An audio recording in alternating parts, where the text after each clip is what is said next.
Seguimos leyendo Romanos capítulo 9. Vamos a leer los primeros versículos. Estamos empezando a tratar este tema. Dice así la Escritura: verdad digo en Cristo, no miento, mi conciencia me da testimonio en el Espíritu Santo, que tengo gran tristeza y continuo dolor en mi corazón. Hasta ahí vemos la última vez que miramos Romanos 9, 1 y 2. Porque deseara yo mismo ser anatema. Y esto es algo muy profundo en Pablo.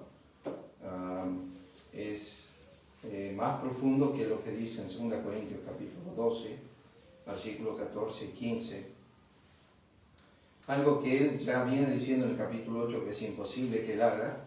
Yo deseara yo mismo ser anatema. Algo que esta misma palabra la cita en Gálatas el capítulo 1.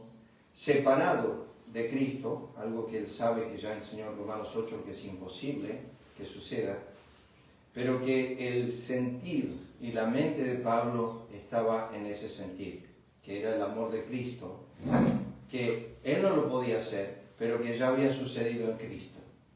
Cristo fue maldito por nuestra causa, Cristo fue separado del Padre por nuestra causa, Cristo vivió nuestro infierno. No fue al infierno, pero sí el infierno vino a él.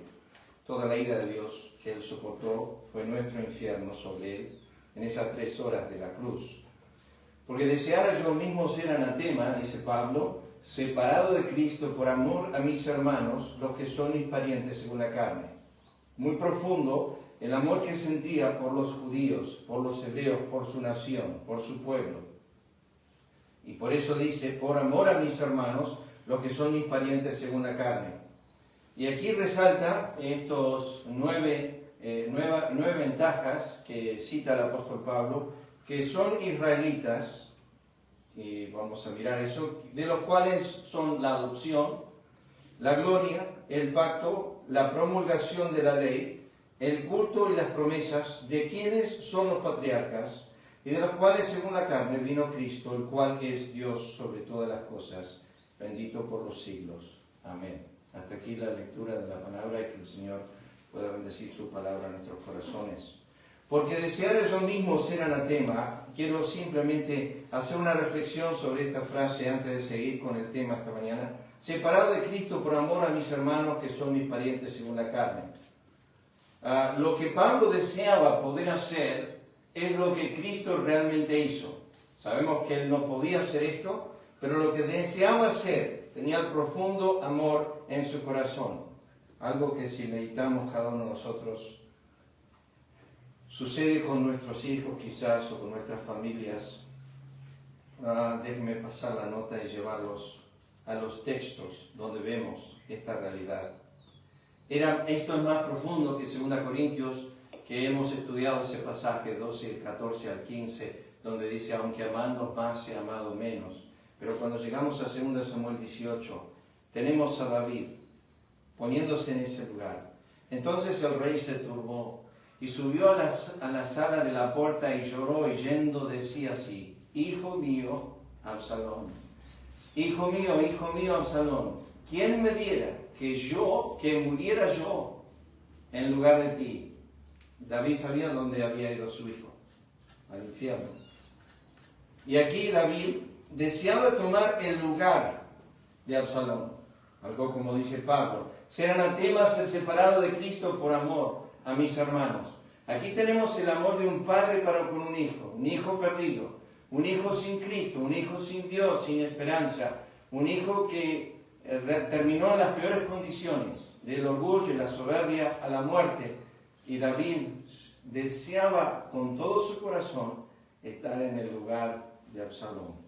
¿Quién me diera que muriera yo en lugar de ti, hijo mío, dijo David? Mi pregunta es si existe tal amor en nosotros. Que yo, Mauro por su hermana, Lisa por sus hermanos, ustedes por sus hijos. ¿Estaríamos dispuestos a decir, yo voy al infierno por él? Algo de lo que dijo Judá: te ruego por tanto que pueda ahora tu siervo en lugar del joven por siervo de mi Señor, y que el joven vaya con sus hermanos. Aquí la circunstancia es meramente prisión, pero está diciendo yo en lugar de él, yo me pongo en lugar de él. Moisés, que perdones ahora su pecado, y si no, ráeme ahora de tu libro que has escrito. Que ha habido muchísima confusión en este texto, que este es el famoso libro de los vivientes, no el libro de la vida. El libro de la vida solamente se menciona 8 veces, y esas 8 veces es en el Nuevo Testamento, nunca se menciona en el Antiguo Testamento. El libro que se menciona en el Antiguo Testamento se llama el libro de los vivientes. Ese libro es el registro de todo ser humano que vive. Y cuando una persona muere, es borrada de ese libro. Salmo 68 expresa eso. Moisés quería morir. Cuando él dice, ráeme de tu libro, estaba diciendo, matame, sacame de existencia del libro de los vivientes. Y Dios dijo a Moisés, en respuesta a esto, no lo puse el texto, el que pecare contra mí, a ese raeré del libro. Si fuese que el libro está hablando del libro del Cordero, si fuese que está hablando de ese libro al cual la Escritura dice que los nombres han sido escritos antes de la fundación del mundo, entonces podríamos decir que la salvación se pierde. Si se puede borrar el libro, nuestros nombres del libro de la vida, entonces nosotros diríamos que se puede hacer. Hay un pasaje en Apocalipsis capítulo 3, versículo 5, donde dice, no borraré su nombre del libro de la vida. Pero es una afirmación negativa de parte de Dios. No lo voy a hacer. No voy a borrar su nombre del libro de la vida. Ahora, pasando a este tema, la pregunta a mi corazón es de Pablo es, cuando introducimos el capítulo 9, 10 y 11, vamos a ver el corazón de Pablo para con su pueblo. Y tenemos ese profundo amor que no es de Pablo, es de Cristo, que estaría dispuesto a ser anatema por causa del pueblo de Israel, si ellos al menos serían salvos. Luego en el capítulo 11 sigue insistiendo sobre ese tema. ¿Qué ventaja tiene el judío? Ahora, ¿dónde quiero ir esta mañana? Es que todas estas cosas, y vamos a ir entendiéndolas, todas estas áreas son aspectos externos. Importante tener eso en mente. Todo esto es aspectos externos de las ventajas que tenía la nación de Israel, que son israelitas, primeramente dice Pablo, que son la adopción, esto es una adopción como nación, lo vamos a ver, que les pertenecen la gloria. ¿En qué sentido? En que ellos tenían la gloria de Dios en su presencia en el monte Sinaí. Moisés la tuvo en la zarza ardiendo. Después Israel la tuvo 40 años en el tabernáculo. Ellos eran poseedores de la gloria. ¿Cambió sus corazones internamente? No. Tuvieron una expresión externa visible de Dios. ¿Hizo un efecto? Quizás en algunos sí. Pero la nación de Israel seguía siendo lo que era a pesar de tener la presencia visible de la gloria de Dios en medio de ellos. Que luego, si ustedes se acuerdan, el libro de Ezequiel se va de Israel. Se aparta de la nación de Israel por causa del pecado que estaba sucediendo en el templo, descrito en el capítulo 8 al 10 de Ezequiel. El pacto, o puede ser plural, los pactos que Dios había hecho con esta nación. La promulgación de la ley, o sea, lo que nosotros conocemos como la palabra de Dios, o los 5 libros de Moisés, que luego se fue extendiendo. El culto, que tiene que ver con todos los ritos del tabernáculo. Y las promesas, que la mayoría cree que tienen que ver con las promesas del Mesías que había de venir. Y finalmente, el último de estas ventajas es que era la nación por la cual iba a venir Cristo, el cual, ese texto que habíamos hablado hace un tiempo atrás con Fátima y Lucía, es un texto que uso mucho cuando hablo con los testigos de Jehová. Porque miren lo que dice el texto. De los cuales según la carne vino Cristo, el cual es Dios. Los testigos de Jehová, en la versión que ellos tienen, la traducción del Nuevo Mundo, dice así. Dice, de los cuales según la carne vino Cristo, Dios sobre todas las cosas. Sacaron el cual es. Entonces, la traducción de ellos lee de esta forma. Y yo estaba hablando con uno una vez y le dije, a ver, fíjate lo que dice tu traducción. Sin haber estudiado antes, me agarró. Porque la traducción dice, vino Cristo, Dios sobre todas las cosas, dice. Eso no significa que Cristo es Dios. Bueno, ellos han cambiado esto como otras referencias. Pero aquí el apóstol Pablo dice, según la carne vino Cristo, el cual es Dios. No tenemos que ni hablar de la deidad de Cristo, los pasajes son abundantes sobre eso. El cual es Dios sobre todas las cosas, bendito. Y esta referencia de bendito, la palabra bendito aparece 8 veces en el Nuevo Testamento, pero bendito por los siglos aparece 3 veces. Esta referencia aparece primeramente en Romanos 1.25. Si alguien tiene su Biblia ahí, Romanos 1.25, me lee el texto en voz alta. Romanos 1.25. Falta un poquito de... ¿Yo? Sí, por favor, Lucas. Ya que cambiaron la verdad de Dios por la mentira, honrando y dando culto a las criaturas antes que al Creador, el cual es bendito por los siglos. Amén. Gracias, Lucas. Dice ahí, lee la última frase, dando culto a la criatura antes que al Creador, el cual es bendito por los siglos de siglos. Romanos aparece 2 veces esa palabra bendito. La primera vez aparece en Romanos 1.25, que leyó Lucas, como Dios creador. Y la segunda vez, Romanos 9.5, como Cristo redentor. Que son las 2 obras de Dios. Apocalipsis 4, Dios creador. Apocalipsis 5, Cristo redentor. Ahora, cuando Pablo comienza a tratar este tema, lo trata mucho antes en Romanos, que es la ventaja que tienen pues los judíos. La respuesta de Pablo es mucho en todas maneras. O sea, esencialmente no es una exageración bíblica decir que los judíos tenían ciertas ventajas. Ahora lo vamos a mirar más a fondo. Pero Pablo responde a esto en Romanos 3.2. Mucho, en todas maneras. O sea que si eres judío, tenías una ventaja. La ventaja, bueno, Cristo dijo a la mujer samaritana, que lo miramos la semana atrás cuando lo vimos esto, le dijo, la salvación es de los judíos. Y lo primero que dice Pablo en Romanos 3 es, les ha sido confiada la palabra de Dios. Y ahí entramos a un cuidado de los copistas, de los escribas y de todo lo que Dios había hecho con esta nación. Llegaron a ser tan cuidadosos que se contaban cada página al copiar la palabra inspirada, y si aparecía el nombre de Jehová en una página 20 veces, conforme a la tradición, dice que se cambiaba la pluma cada vez que se escribía y se daban un baño cada vez que llevaban el nombre de Jehová. Se había perdido la pronunciación, por lo que dice Éxodo capítulo 20.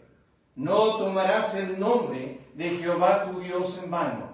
¿Qué significa? Que ellos cesaron de pronunciarlo y se perdió, conforme a la tradición, la pronunciación del nombre Jehová.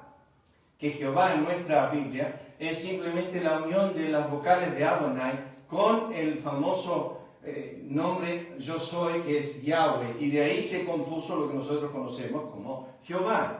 Pero el tema de esta frase de Pablo es, se les ha confiado la palabra de Dios. Ahora escuchen lo que dice Moisés en cuanto a esto. Mirad, yo os he enseñado estatutos y decretos como Jehová mi Dios me mandó, para que hagáis así en medio de la tierra en la cual entráis para posesión de ella.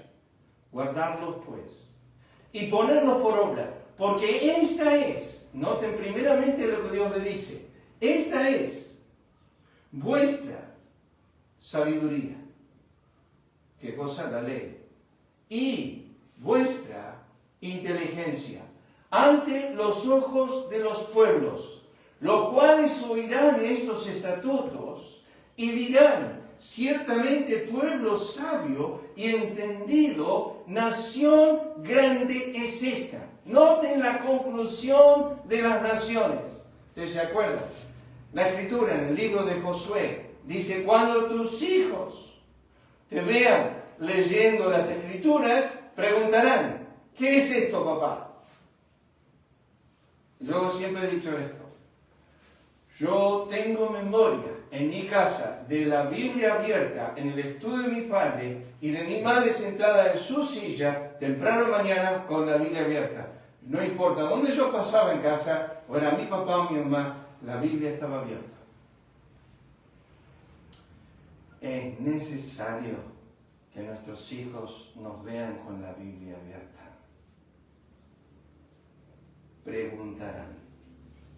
Les surgen preguntas a nuestros hijos cuando nos ven ocupados en este libro. ¿Qué es de la ley? ¿Por qué tanto en esto? Noten la conclusión. ¿Por qué? ¿Qué nación grande hay que tenga dioses tan cercanos a ellos como lo está Jehová nuestro Dios en todo cuanto le pedimos? La conclusión de las naciones de ver la ley de Jehová y de escucharla es: este pueblo tiene un Dios cerca. No es meramente Israel una nación sabia e inteligente, sino que tiene un Dios cerca. ¿Cómo sabemos que tiene un Dios cerca? Porque tienen estatutos y decretos que no son comparables a otra nación. Ellos no dijeron, tienen inteligencia. No, tienen un Dios cerca. Tienen un Dios cercano. El hombre o la mujer que abre la Escritura tiene un Dios cercano. Dios está presente. Es así cuando abrimos la palabra de Dios. ¿Y qué nación grande hay que tenga estatutos y juicios justos como toda esta ley que yo pongo hoy delante de vosotros? Moisés dice, el mundo alrededor va a decir cuando te vean con la Biblia abierta: ¡wow! ¡Qué privilegio! ¡Qué privilegio para esta nación! Dios le confió a esta nación su palabra, sus estatutos, sus juicios, sus decretos. Pero ahora viene el profeta Oseas. Dice, les escribí las grandezas de mi ley y fueron tenidas por cosa extraña. Esa palabra cosa extraña, muy fuerte en el hebreo, tiene que ver con un hombre persiguiendo una ramera, una adúltera, una prostituta. Es prostituir, es no tomar en cuenta la fiabilidad de las Escrituras. Les escribí las grandezas de mi ley y fueron tenidas como prostitución, como nada. Pero miren, el privilegio de esta nación. Salmo 147. Estos versículos para mí son tremendos. Ha manifestado sus palabras a Jacob, sus estatutos y sus juicios a Israel. Y ahora escuchen, y esto es una realidad, versículo 20. No ha hecho así con ninguna otra de las naciones. ¿Qué ventaja tiene Israel?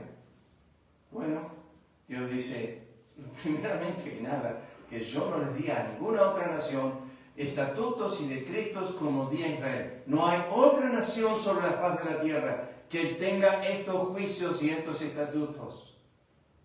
Y en cuanto a sus juicios, no los conocieron. Aleluya.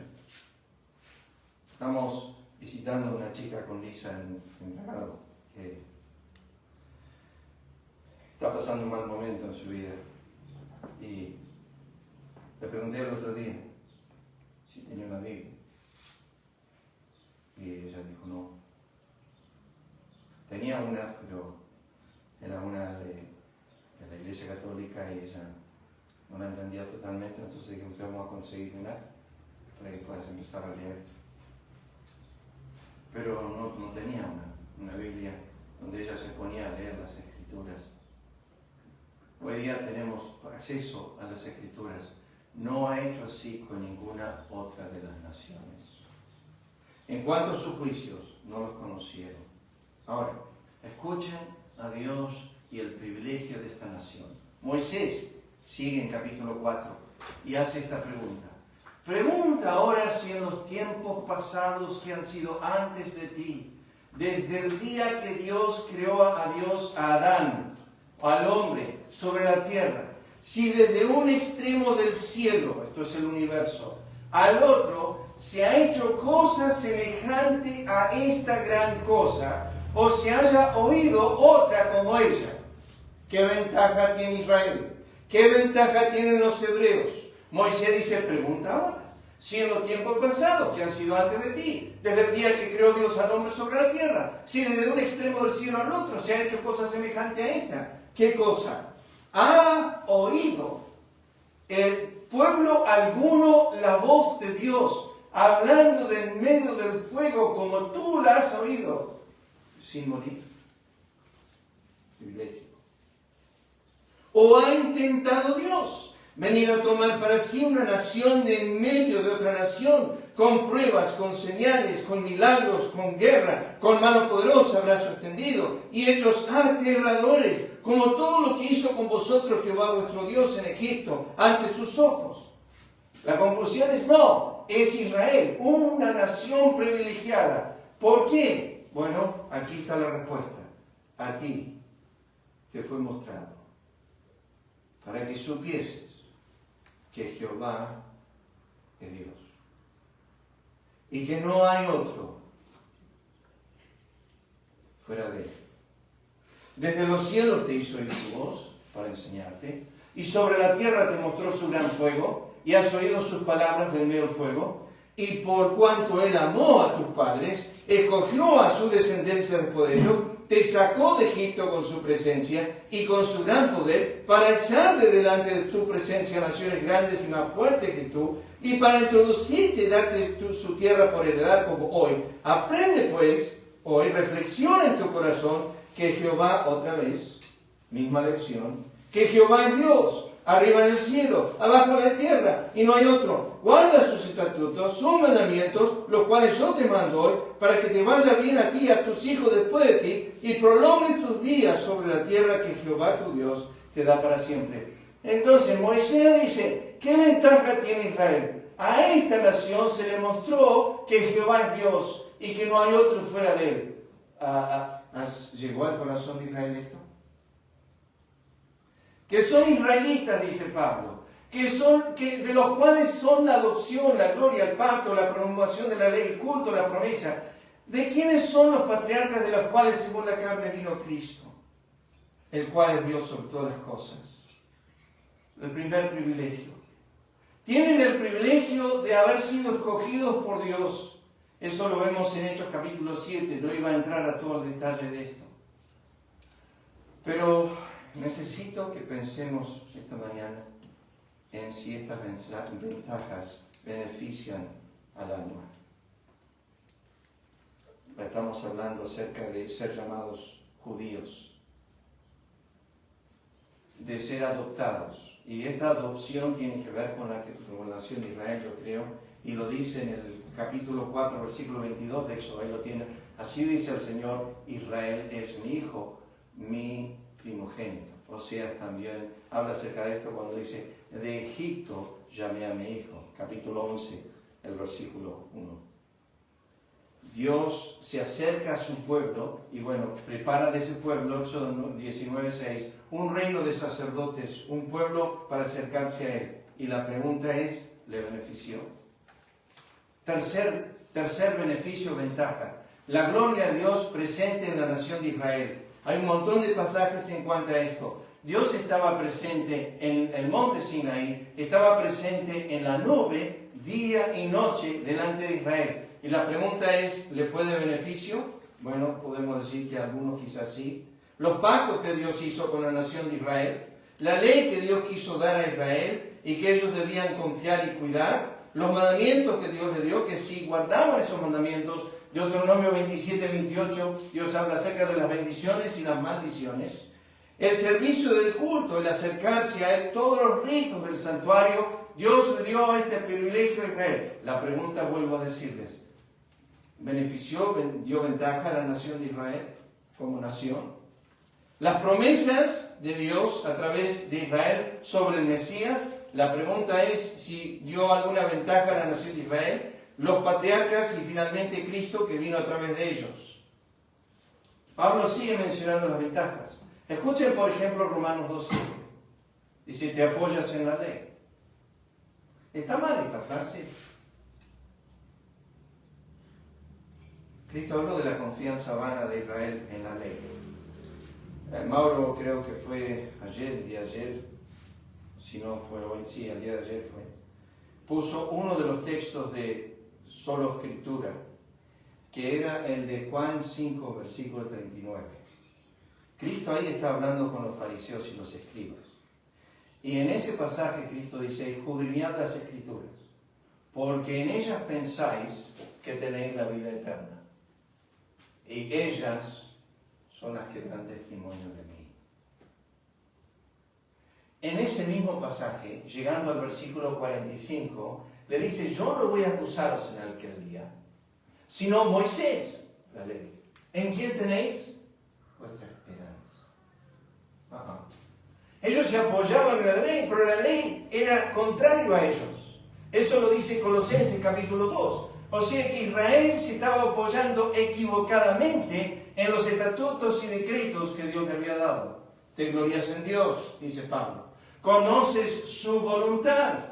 Apruebas lo mejor. Uno dice, bueno, ahí hay un creyente. Conoce la voluntad de Dios, aprueba lo mejor, confía, se apoya en la ley, se gloria en Dios. Confías en que eres guía de los ciegos, luz de los que están en tinieblas, instructor de los indoctos, maestro de niños. Tienes en la ley la forma, la ciencia y la verdad.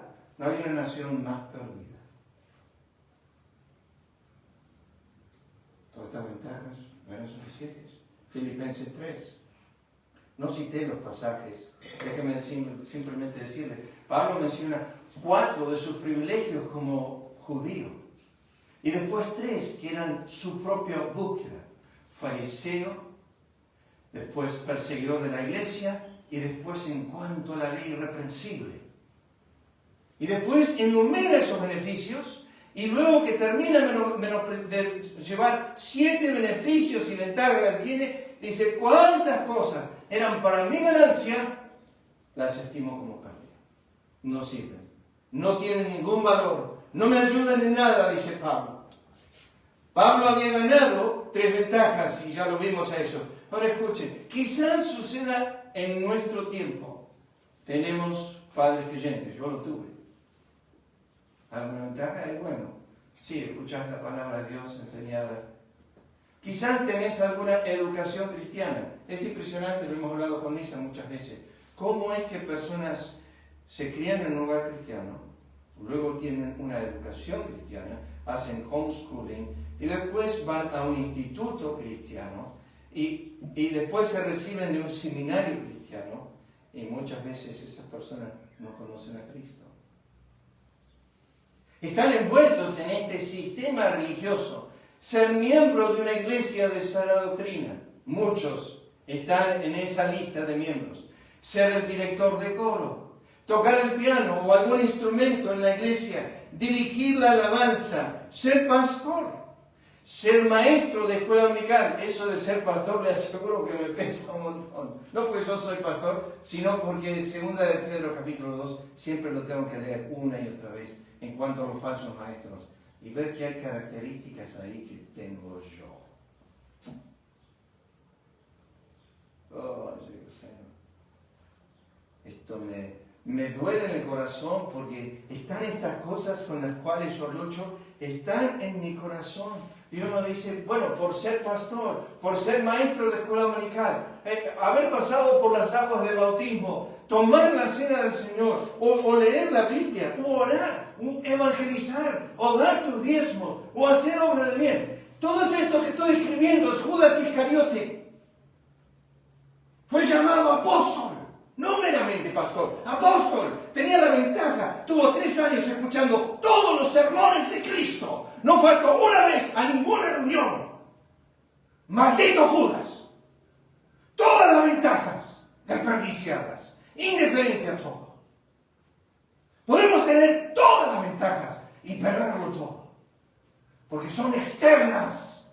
O están afuera. Porque nunca afectaron el corazón. Porque nunca llegaron al alma. Nunca llegó a nuestro corazón. No faltan los cultos. Judas Iscariote fue llamado por Cristo. Fue contado con el número de los apóstoles. Sanó gente. Echó fuera demonios. Evangelizó a los perdidos. Escuchó todos los sermones de Cristo. No faltó a ninguna reunión. No daba ninguna apariencia de ser diferente. Sin embargo, dice la Escritura, era ladrón. ¿Quién lo conocía? Cristo y él. Dice Juan 12, versículo 6. Dijo, no porque se cuidara a los pobres, sino porque era ladrón. Y teniendo la bolsa, sustraía de lo que se echaba en ella. ¿Quién lo sabía? Los discípulos no lo sabían. En el aposento alto dijo Cristo, uno de ustedes me va a entregar. Y ellos no sabían de quién estaba hablando. Ellos dijeron, seré yo. Jamás pensaron que era Judas Iscariote. Nunca les entró al corazón. Oh, estas ventajas me traen temor. Y aquí, bueno, acá están los eruditos doctrinales, los doctores de la ley y las doctoras de la ley. ¿Qué pasa acá, clase? Escuchen estas ventajas. La primera, podés empezar en el lugar más alto, el cielo. ¿Quién estuvo ahí? Satanás. La tercera parte del cielo. Pero fuiste creado ser un siervo del Altísimo, ser un adorador de Dios, tener una posición de liderazgo. El más alto líder del cielo era Satanás, creado para la gloria de Dios, ser parte de la compañía celestial y luego ser echado fuera para siempre. Y mi pregunta es, ¿eran genuinos al principio o eran falsos siempre? 1 Juan 2:19. Salieron de nosotros porque no eran de nosotros. Si hubiesen permanecido con nosotros, se hubiesen manifestado. Pero no permanecieron y se fueron porque no son de nosotros. Literalmente, ¿Dios creó demonios? ¿Los creó, como algunos creen, con el potencial de pecado y no lo hizo con todos? ¿Selló el destino de algunos? ¿Los estableció para que no pecasen? Y esos que no se fueron no podían pecar, y los que estaban presentes no podían dejar de pecar. Pero no hay lugar más unido que estar en el trono. No hay lugar más privilegiado que ser un siervo del Altísimo, que tener esa accesibilidad a Dios, estar en esa presencia. Y uno dice, de acá no puedo caer nunca, de acá no me pueden derribar. Pablo va con este tema en Romanos capítulo 11, y dijo, porque tú estás injertado, ten cuidado, no sea que seas quitado del olivo. Bueno, yo estoy pensando, esta posición, este privilegio, este lugar tan alto y sublime, lo perdieron ellos, deben pensarlo, demonios, debe cruzarles la mente. Estuvimos en lo más alto, ahora estamos en lo más bajo. Teníamos la altura más gloriosa, ahora tenemos la condenación más baja del universo. Somos ahora herederos de tinieblas, éramos, por así decir, hijos de luz. Estábamos en el lugar más alto. ¿Qué decimos de ellos? Bueno, yo no lo sé. No sé en su origen cómo Dios los creó. Lo único que sé es 1 Timoteo 5:22, que los ángeles que no cayeron eran lo que la Biblia llama ángeles escogidos. Los demás no fueron escogidos. Ser creado a su imagen en el huerto y poseer todo de parte de Dios. Y uno dice, ya está, tener todas las bendiciones y todas las dádivas del Creador. Y no dura mucho, se fue echado de ese lugar por transgresión. Estaba en lo más alto ahí con Dios, estaba en la comunión íntima con Dios. Era algo ininterrumpido y de repente se interrumpe todo. Conocemos la historia, pero estaba en un lugar privilegiado. Ser ministros del santuario. Los hijos de Coré ministraban en el santuario.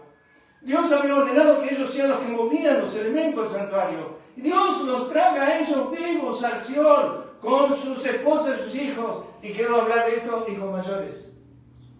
Si no, lean las Escrituras, en el número 26:11, dice, los hijos de Coré no fueron tragados al Seol. Los pequeños no fueron.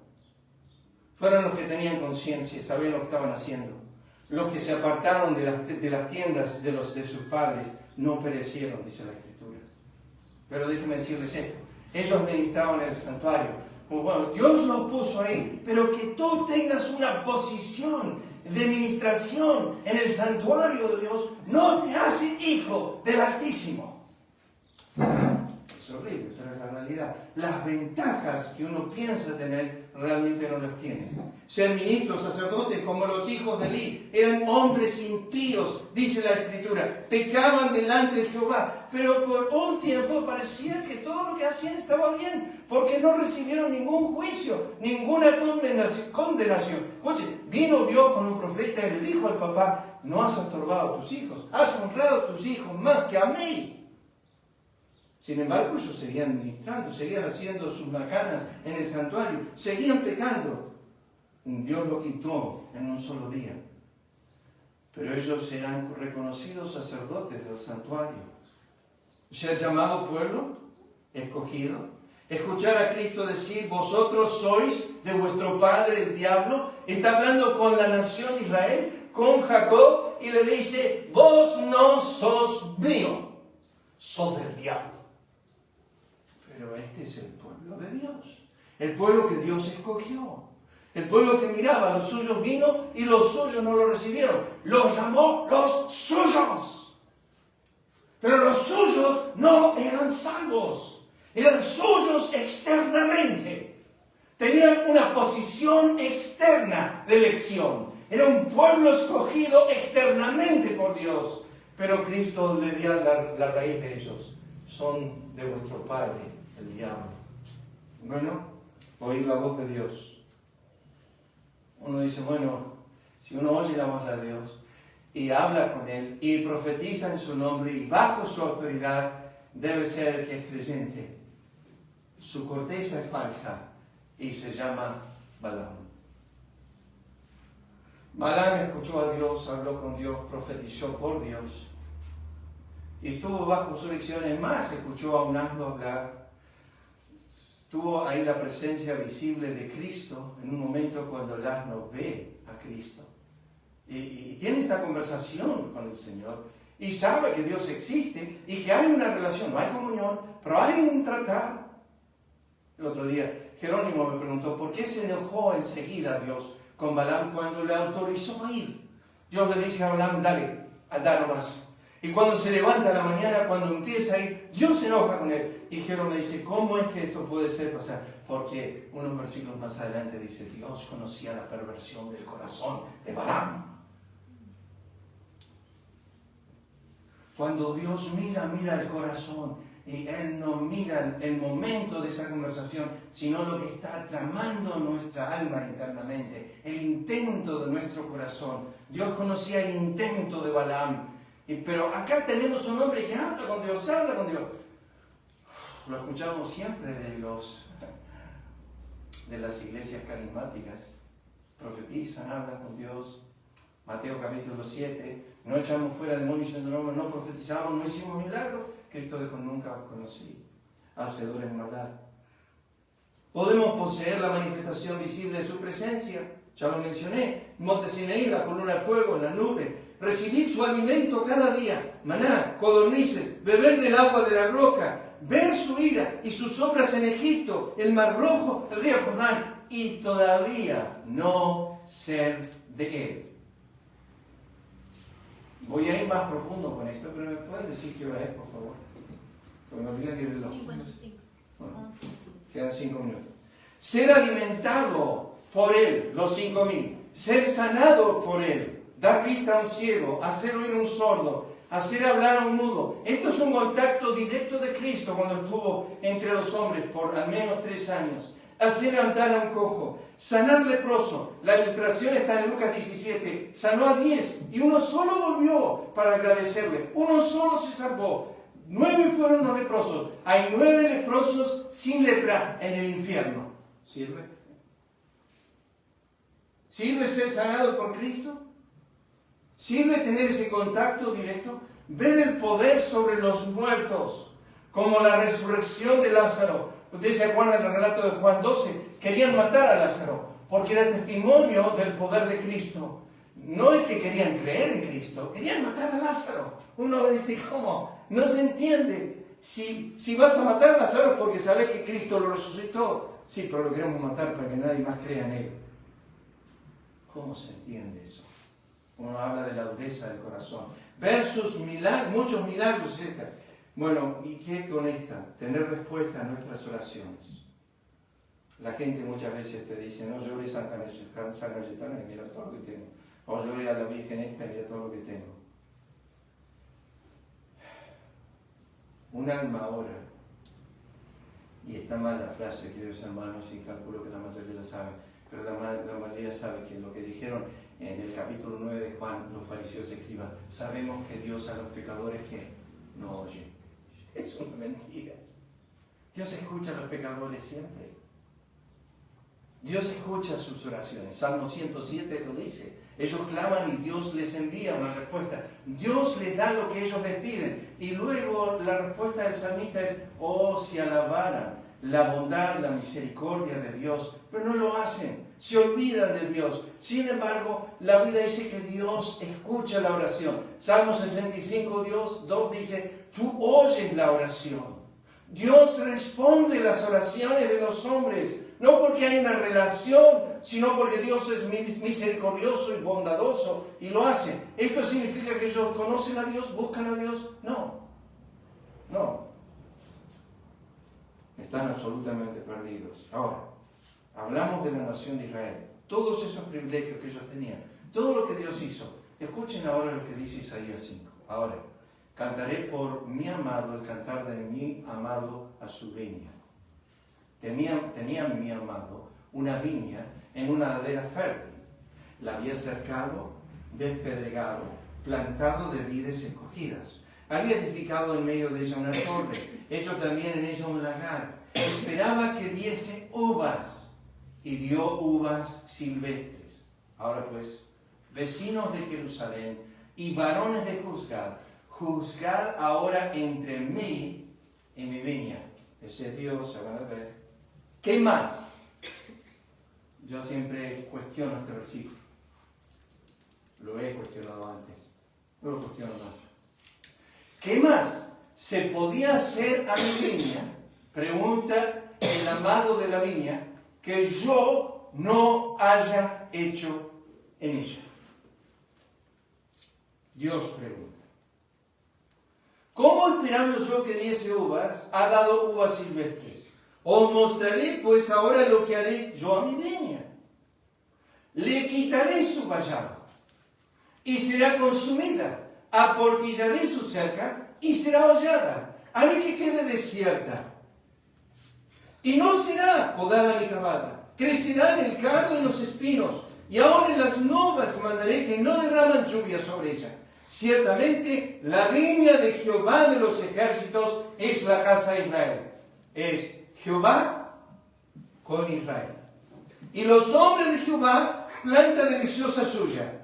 Esperaba juicio, he aquí vileza. Justicia, he aquí clamor. Esto en el hebreo es homicidio. Dios dice, mi pueblo lo único que produjo es derramamiento de sangre. ¿Y qué dice Dios? Versículo 4. ¿Qué más se podía hacer a esta mi viña que yo no haya hecho con ello? Algunos cuestionan este texto y dicen, y podrías haber hecho más, podrías haber abierto los ojos, le podrías haber abierto los oídos, le podrías haber ablandado el corazón. El corazón de este pueblo se ha engrosado, dice Isaías. No dice yo lo he engrosado.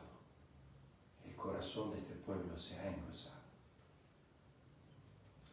Cuando nosotros leemos esto en Mateo capítulo 13, de cómo Dios empieza a tratar a esta nación, la está tratando con juicio por todo lo que hizo a sus profetas, escribas que les envió.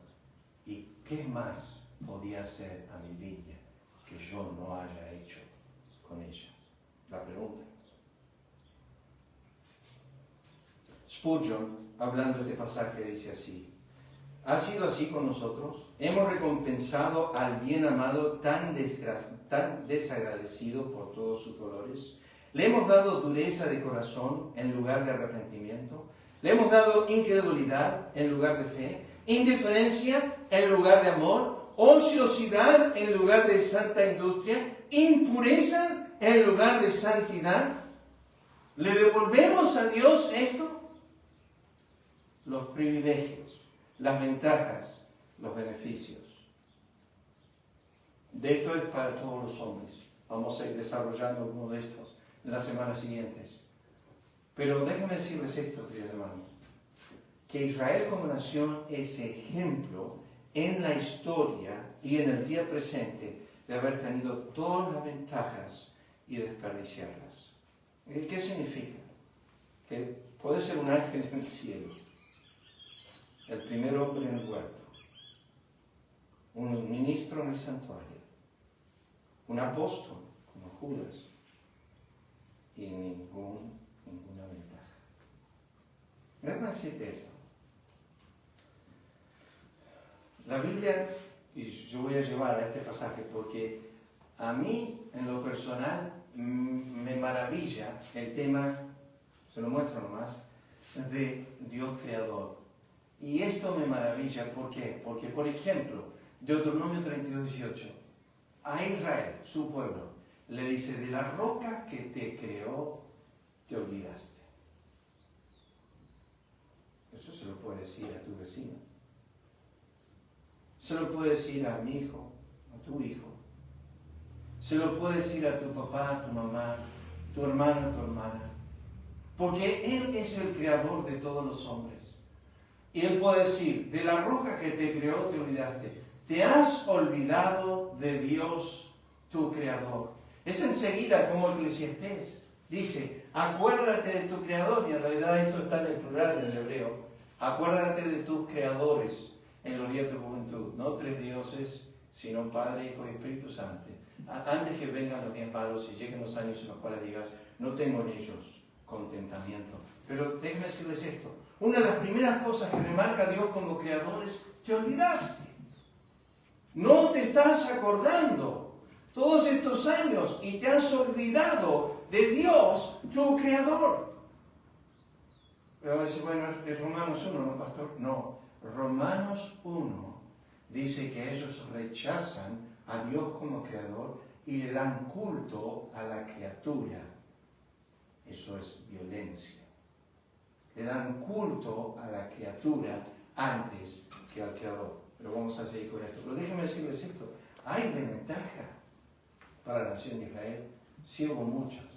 Hubo muchas ventajas. Pero todas externas. ¿Aprovechó? Bueno, déjenme decirles esto para terminar. ¿Cuántos han tenido una Biblia en casa por años? ¿Cuántos han ido a una iglesia por años?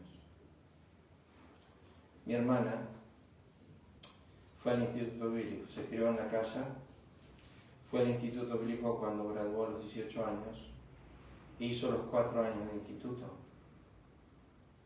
Mi hermana, mientras estaba estudiando en el instituto, le dijo a papá si podía volver. Ella volvió a casa. Estábamos en ese momento en Río Negro, Villa Regina. Y cuando ella llegó a los 20 años a casa, le dijo a mi papá, no soy salva, no conozco a Cristo. Estaba en su 2º año de instituto bíblico. Y ella dice, yo en un hogar cristiano, leía la Biblia, terminó su primaria y secundaria, se fue a estudiar al instituto, hizo lo que una buena hija en la familia cristiana debía hacer. Hizo todo, pero no poseía nada. No poseía a Cristo. Y en ese momento Dios tuvo misericordia de ella. Y cuando volvió, le dijo a mi papá, ¿cuándo te acordás cuando yo recibí a Cristo como mi Salvador? Dijo, cuando tenías 2 años. No, dice papá, vamos a volver a hacerlo. Porque no tengo ninguna convicción de que sea salva. No está mal volver, pero muchos estamos en ese ambiente, miembros de una iglesia, damos los diezmos, leemos la Biblia, oramos, testificamos y estamos perdidos. Estamos perdidos. Ninguna de estas cosas tiene como ventaja que nosotros poseyendo esto, poseemos a Cristo. Podemos estar absolutamente vacíos. Pastor Ricardo pasó lo mismo años atrás. Él cuenta esa historia una y otra vez. Él llegó a casa hablando con mi papá. Estaban en la iglesia bautista por años. Pero yo no soy salvo. Yo no conozco a Cristo. No soy salvo. Pero es una bendición cuando eso pasa, hermano. Es una maldición si te quedas con la religiosidad toda la vida. Y dices, está bien. No voy a bautizar de nuevo. Si ya me bauticé, no voy a hacer esta cosa. Si yo soy parte de una iglesia, ¿qué ventaja tiene el judío? Oh, tenés todas. pero estaban perdidos. Y Pablo dijo, yo daría mi vida por ellos en el infierno, con tal que conozcan a Cristo. Y cuando dijo eso, enseguida largó 9 ventajas. Dijo, son estos, son estos, son estos, son estos, son estos, pero están absolutamente perdidos. Tienen todas las ventajas, pero están perdidos. Ventajas no nos hacen a la salvación. Ya lo vamos a ver más profundo. Vamos a orar. Padre, bendice tu palabra. Ayúdanos a pensar en estas cosas. A entender que los beneficios y las ventajas de esta nación solo testifican a nosotros. De que nosotros no poseemos ni la mitad de lo que ellos poseían. Y sin embargo, no era una nación que necesitaba a Cristo y al crucificado. Que necesitaban al Salvador. Ayúdanos a entender esto, Dios. Bendice tu palabra. Bendice a tu pueblo. Lo pedimos en el nombre de Cristo. Amén. El Señor les bendiga.